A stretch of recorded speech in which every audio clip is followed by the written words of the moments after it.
Judul, beradu pasar dengan perusahaan raksasa, ribuan peternak ayam bangkrut. Peternak ayam mandiri mengeluhkan banyaknya integrator atau perusahaan raksasa yang masuk ke pasar tradisional. Perusahaan raksasa tersebut menjual produknya dengan harga sangat murah sehingga peternak mandiri kalah saing dan terpaksa gulung tikar. Jumlah yang gulung tikar hingga puluhan ribu, kata Ketua Paguyuban Peternak Rakyat Indonesia (PPRN) Alvino Antonio kepada katadata.co.id, Selasa 4/10.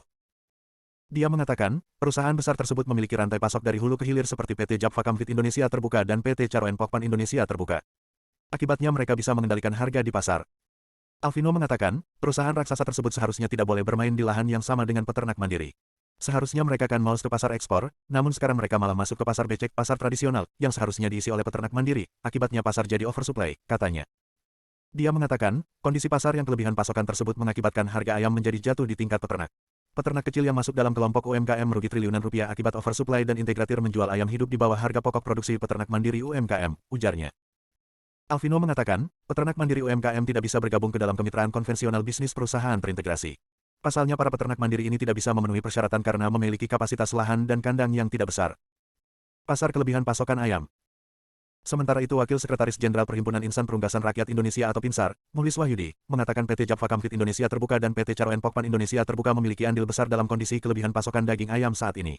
Namun demikian, kedua perusahaan ternak besar tersebut juga dinilai terdampak dari kondisi kelebihan pasok.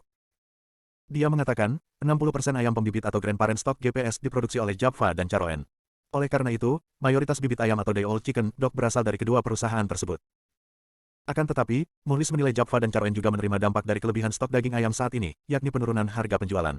Sebagai informasi, mayoritas peternak ayam saat ini menjual hasil produksinya jauh di bawah harga pokok penjualan atau HPP. Kalau masalah siapa yang banting harga, ya semua peternak saat inilah. Jadi kita harus adil, tapi, kalau secara data, ya masuk akal kalau mereka berdua membanjiri pasar karena mereka menguasai lapangan, kata Muhlis kepada katadata.co.id, Selasa 4/10. Muhlis mengatakan, pasokan ayam hidup pada kondisi normal adalah 50 juta ekor 55 juta ekor per minggu.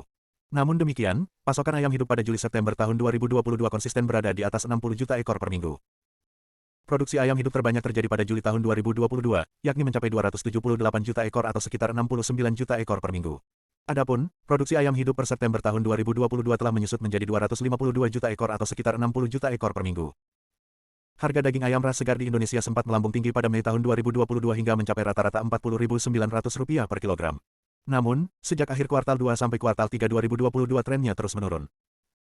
Berdasarkan laporan Pusat Informasi Harga Pangan Strategis Nasional, rata-rata harga daging ayam ras per tanggal 30 September tahun 2022 berada di level Rp34.300 per kilogram.